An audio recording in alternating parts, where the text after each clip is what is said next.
பல்கலைக்கழக மாணவர்கள் மீது மேற்கொள்ளப்பட்ட தாக்குதல் ஜனநாயகத்துக்கு எதிரான செயல், சட்டத்தரணி சுகாஸ் குற்றச்சாட்டு. கஞ்சாவை பயிரிடுவதற்கு அமைச்சரவை அங்கீகாரம். அத்தியாவசிய உணவுப் பொருட்களின் விலையில் திருத்தம்.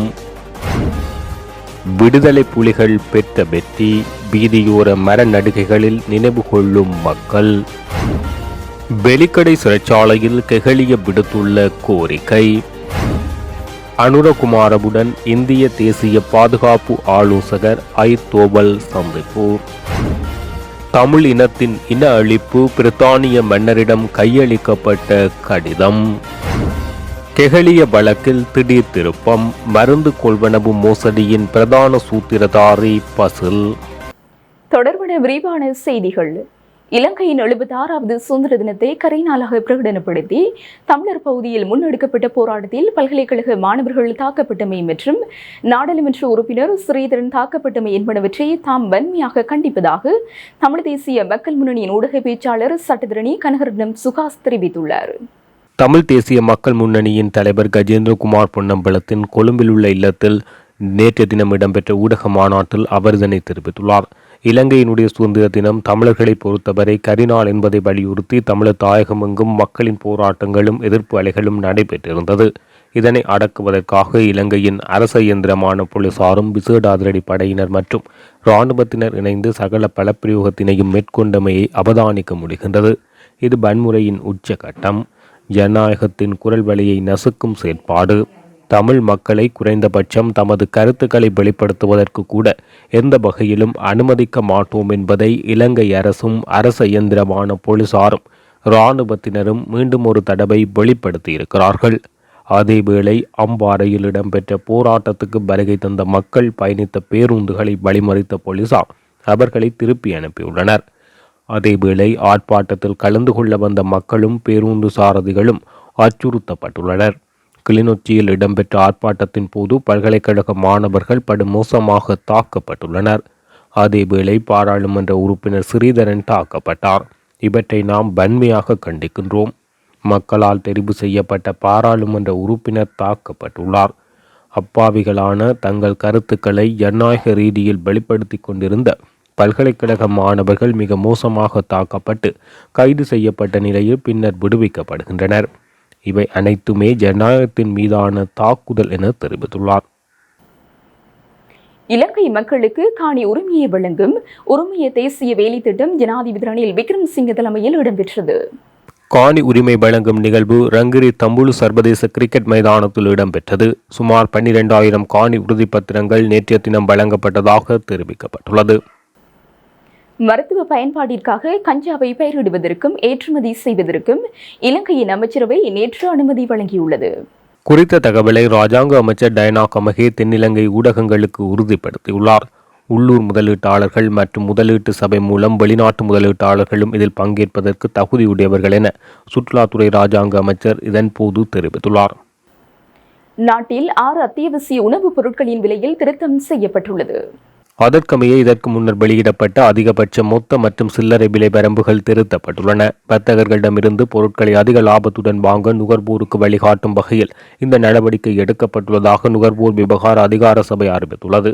காய்ந்த மிளகாய், வெள்ளை சீனி, இறக்குமதி செய்யப்பட்ட நெத்தலி, இறக்குமதி செய்யப்பட்ட வெங்காயம், இறக்குமதி செய்யப்பட்ட உருளைக்கிழங்கு மற்றும் பருப்பு ஆகியவற்றின் அதிகபட்ச மொத்த மற்றும் சில்லறை விலை வரம்புகள் திருத்தப்பட்டுள்ளன. அதற்கமைய 1 கிலோ காய்ந்த மிளகாய் 870 ரூபாவுக்கும் 1 கிலோ வெள்ளை சீனி 265 ரூபாவுக்கும், இறக்குமதி செய்யப்பட்ட 1 கிலோ நெத்தலி 900 ரூபாவுக்கும், 1 கிலோ பெரிய வெங்காயம் 320 ரூபாவுக்கும் விற்பனை செய்யப்பட உள்ளது. மேலும் 1 கிலோ உருளைக்கிழங்கு 120 ரூபாவாகவும், பருப்பு கிலோ ஒன்றின் மொத்த விலை 295 ரூபாவாகவும் வெளியிட நுகர்வோர் விவகார அதிகார சபை நடவடிக்கை எடுத்துள்ளது. முல்லைத்தீவு நகரின் வீதியோரங்கள் யாவும் மரங்களை நாட்டி வளர்க்கும் செயற்பாடுகள் மீளவும் ஆரம்பிக்கப்பட்டுள்ளன. நகரம் ஒன்றின் வீதிகளில் மரங்களை நட்டு வளர்த்து குளிர்ச்சியை ஏற்படுத்தும் முயற்சி மகிழ்ச்சியை ஏற்படுத்தும் வரவேற்கத்தக்க செயற்பாடாகும் எனவும் கடந்த நல்லாட்சி அரசாங்கத்தின் ஆட்சி காலத்தில் முல்லைத்தீவு நகரின் எல்லா வீதிகளிலும் மரக்கன்று நடப்பட்டிருந்தது. மரங்களை நாட்டும் போது பொருளியல் நோக்கில் செயற்படுவதில்லை என்ற குற்றச்சாட்டும் தொடர்ந்து நிலவி வருகின்றமை குறிப்பிடத்தக்கது என சுட்டிக்காட்டப்பட்டுள்ளது. நல்லாட்சி அரசாங்கம் என அழைக்கப்பட்ட மைத்திரிபால சிறிசேன அரசாங்கத்தின் ஆட்சி காலத்தில் முல்லைத்தீவு நகரின் வீதியோரங்கள் யாவும் மரக்கன்றுகளால் அலங்கரிக்கப்பட்டது. மரக்கன்றுகளை நாட்டி அவற்றை சூழ சீமேந்து கற்களால் சுற்றுமதில் அமைக்கப்பட்டு பாதுகாத்து வளர்க்க முயன்றனர். அப்போதைய மாவட்ட அரசாங்க அதிபரினால் இந்த மரக்கன்றுகளை நாட்டும் செயற்பாடுகள் முன்னெடுக்கப்பட்டிருந்தது என்பதும் குறிப்பிடத்தக்கது. முல்லைத்தீவு நகரின் வீதிகளில் இன்று வளர்ந்துள்ள இளம் மரங்கள் நல்லாட்சி அரசாங்கத்தின் ஆட்சி காலத்தில் நடப்பட்டு தப்பி பிழைத்தவை என நகரவாசிகள் குறிப்பிடுகின்றனர். அபிவிருத்தி என்ற முன்னோக்கிய செயற்பாடுகள் இயற்கை அமைப்பினை மாற்றிவிடுகின்றது. சூழநேய தன்மையோடு நகர அபிவிருத்திகள் மேற்கொள்ளப்படுவது மிகவும் குறைவாக இருப்பதாக ஆர்வலர்கள் சுட்டிக்காட்டியுள்ளனர். இலங்கையில் வடக்கு கிழக்கு மாகாண காடுகளை பாதுகாத்ததில் தமிழீழ விடுதலை புலிகளின் பங்கு அளப்பரியது. காடுகளை பயன்படுத்துவதோடு அவற்றை எதிர்காலத்துக்கு ஏற்ப திட்டமிடுவதில் அவர்கள் கூடிய கவனம் எடுத்திருந்தார்கள் எனவும் வீதியோர மரங்களை நாட்டி பராமரித்து வளர்ப்பதில் அவர்கள் வெற்றி பெற்றிருந்தனர். புதுக்குடியிருப்பு ஒட்டுசுட்டான் வீதியில் புத்தடி பிள்ளையார் கோவில் வரையான வீதியோர மரங்களை அவர்கள் தான் நாட்டி வளர்த்திருந்தனர். 2009ஆம் ஆண்டுக்கு முன்னரான நிகழ்வுகளை வயதானவர்கள் சிலருடன் வீதியோர மரநடுகை தொடர்பில் கேட்டபோது அவர்கள் இதனை தெரிவித்துள்ளனர். முல்லைத்தீவு பழைய மகா வித்தியாலயத்திலும் முல்லைத்தீவு சந்தையிலும் பெரிய ஆலமரங்கள் நிற்கின்றன. அவை 2009க்கு பிறகு அழிக்கப்பட்டு விட்டது என அவர்கள் குறிப்பிட்டுள்ளனர். வீதியோரங்களில் முல்லைத்தீவு கடற்கரை ஓரங்களிலும் பனை மரங்களை நாட்டி வளர்த்து பராமரிப்பதில் அக்கறை காட்டலாம் எனவும் அது தமிழர்களின் பண்பாடு உணவு பழக்கத்திலும் தொடர்பட்டதோடு பணம் சிலாகைகளையும் பெறலாம், பனை ஒரு கற்பகத்தரு எனவும் அவர்கள் தெரிவித்துள்ளனர். தனது வீட்டிலிருந்து கொண்டு வரும் மருந்துகளை பயன்படுத்த அனுமதிக்குமாறு அமைச்சர் கெஹலியோ ரம்புக்வெல வெலிக்கடை சிறைச்சாலையில் கோரிக்கை விடுத்துள்ளார். சிறிது காலத்துக்கு முன்னர் சுகாதார அமைச்சராக கடமையாற்றிய தற்போதைய சுற்றாடல் அமைச்சர் கெஹலிய ரம்புக்வெல சர்ச்சைக்குரிய தரமற்ற இம்யூனோகுளோபுலின் மருந்து மோசடி தொடர்பில் குற்றப்புலனாய்வு திணைக்களத்தினால் கடந்த 2ஆம் தேதி கைது செய்யப்பட்டார். கடந்த 3ஆம் தேதி மாளிககந்த நீதவான் நீதிமன்றத்தில் முன்னிலைப்படுத்திய பின்னர் வழங்கப்பட்ட உத்தரவின் பிரகாரம் அவர் எதிர்வரும் 15ஆம் தேதி வரை விளக்கமறியலில் வைக்கப்பட்டுள்ளார். தற்போது அவர் வெலிக்கடை சிறைச்சாலையில் மருத்துவமனையில் அனுமதிக்கப்பட்டுள்ளார். இந்த நிலையில் சிறைச்சாலை மருத்துவமனையில் வழங்கப்படும் மருந்துக்கு பதிலாக வீட்டிலிருந்து கொண்டு வரப்படும் மருந்துகளை பயன்படுத்த தனக்கு அனுமதி வழங்குமாறு அவர் சிறைச்சாலை மருத்துவமனை அதிகாரிகளிடம் கோரிக்கை விடுத்துள்ளார். எனினும் சிறைச்சாலை மருத்துவமனை மருத்துவர்கள் சிபாரிசுக்கு அமையவே அமைச்சரின் கோரிக்கை தொடர்பில் தீர்மானம் எடுக்கப்படும் என வெலிக்கடை சிறைச்சாலை நிர்வாகம் தெரிவித்துள்ளது. அதே நேரம் அமைச்சரின் கோரிக்கை தொடர்பில் சிறைச்சாலை நிர்வாகத்தின் விசேட கலந்துரையாடல் ஒன்று இடம்பெற்றுள்ளதாகவும் தெரிய வந்துள்ளது. இந்தியாவுக்கு விஜயம் செய்துள்ள தேசிய மக்கள் சக்தியின் தலைவர் அனுரகுமார திசாநாயக்கவுடன் இந்திய தேசிய பாதுகாப்பு ஆலோசகர் அஜித் தோவல் சந்திப்பொன்றை மேற்கொண்டுள்ளார். குறித்த சந்திப்பானது டெல்லியில் உள்ள சர்தார் படேல் பவனில் நேற்று பிற்பகல் இடம்பெற்றுள்ளது. இக்கலந்துரையாடலில் தேசிய மக்கள் சக்தியின் தேசிய செயற்குழு உறுப்பினர் விஜித ஹேரத் உடன் இருந்துள்ளார். இந்த சந்திப்பில் பிராந்திய பாதுகாப்பு, இலங்கைக்கும் இந்தியாவுக்கும் இடையிலான இருதரப்பு உறவுகள் மற்றும் பாதுகாப்பு குறித்து நீண்ட மற்றும் நட்பு ரீதியான மற்றும் ஆக்கப்பூர்வமான கலந்துரையாடல் இடம்பெற்றதாக தெரிவிக்கப்படுகின்றது. இந்திய மத்திய அரசின் உத்தியோகபூர்வ அழைப்பின் பிரகாரம் தேசிய மக்கள் சக்தியின் தூதுக்குழு நேற்று காலை டெல்லியை அடைந்துள்ளது. இந்த தூதுக்குழுவில் தேசிய மக்கள் சக்தியின் பொதுச் செயலாளர் கலாநிதி நிகால் அபேசிங்க, தேசிய மக்கள் சக்தியின் தேசிய செயற்குழு உறுப்பினர் விஜித ஹேரத் மற்றும் அதன் செயற்குழு உறுப்பினர் பேராசிரியர் அனில் ஜெயந்த ஆகியோர் இணைந்து கொண்டுள்ளனர். ஜனாதிபதி ரணில் விக்ரமசிங்கவின் வீட்டிற்கு தீ வைத்த சம்பவம் தொடர்பில் கைது செய்யப்பட்டவரை இன்றைய தினம் நீதிமன்றில் முன்னிலைப்படுத்தப்பட உள்ளதாக போலீசார் தெரிவித்துள்ளனர். முன்னாள் ஜனாதிபதி கோட்டபய ராஜபக்சவுக்கு எதிராக கொழும்பில் இடம்பெற்ற அறகலிய போராட்டத்தின் போது தற்போதைய ஜனாதிபதி ரணில் விக்ரமசிங்கவின் வீட்டுக்கு தீ வைக்கப்பட்டது. குறித்த விடயம் தொடர்பில் விசாரணைகள் இடம்பெற்று வந்த நிலையில் சந்தேக நபர் ஒருவரை குற்றப்புலனாய்வு திணைக்கள அதிகாரிகள் நேற்று கைது செய்தனர். பொரஸ்கமுவ பகுதியைச் சேர்ந்த 46 வயதுடைய சந்தேக நபர் இவ்வாறு கைது செய்யப்பட்டுள்ளார். ஆரம்பகட்ட விசாரணைகளில் குறித்த நபர் வீடுகளுக்கு சென்று ஆங்கில மொழி பயிற்சி வகுப்புகளை நடத்தும் ஆசிரியர் என விசாரணையில் தெரிய வந்துள்ளது. இந்த நிலையில் இன்றைய தினம் கோட்டை நீதவான் நீதிமன்றத்தில் முன்னிலைப்படுத்தப்பட உள்ளமை குறிப்பிடத்தக்கது.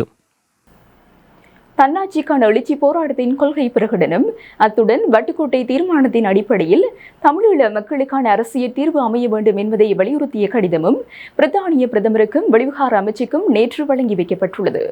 இலங்கையில் கொண்டாடப்படும் சுதந்திர நாள் தமிழ் மக்களின் கரிநாள் என பிரகடனப்படுத்தப்பட்டு முன்னெடுக்கப்பட்ட ஆர்ப்பாட்ட பேரணியின் இறுதியில் கொள்கை பிரகடனம் மற்றும் கடிதத்தை கையளிக்க நடவடிக்கை எடுக்கப்பட்டுள்ளது.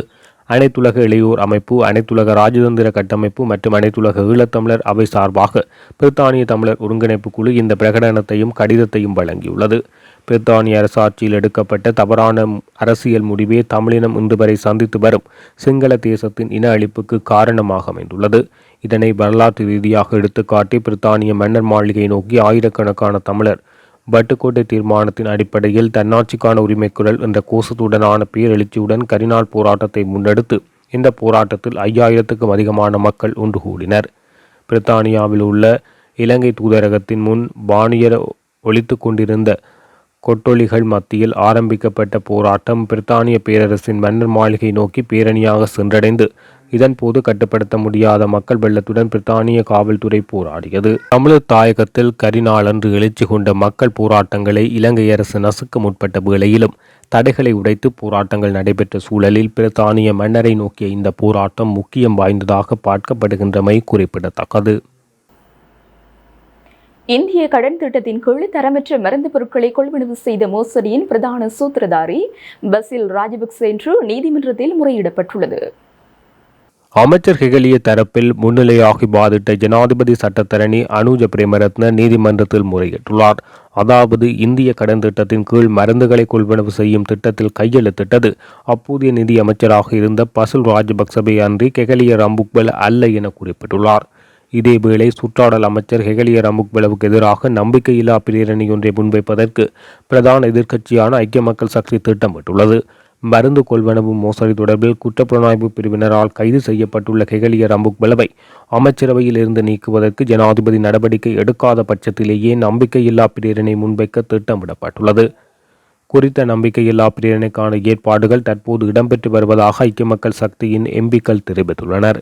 ஹெகலிய ரம்புக்வெல சுகாதார அமைச்சராக இருந்தபோது அவருக்கு எதிராக ஐக்கிய மக்கள் சக்தி நம்பிக்கையில்லா பிரேரணை ஒன்றை கொண்டு வந்த போதிலும் அது தோற்கடிக்கப்பட்டது.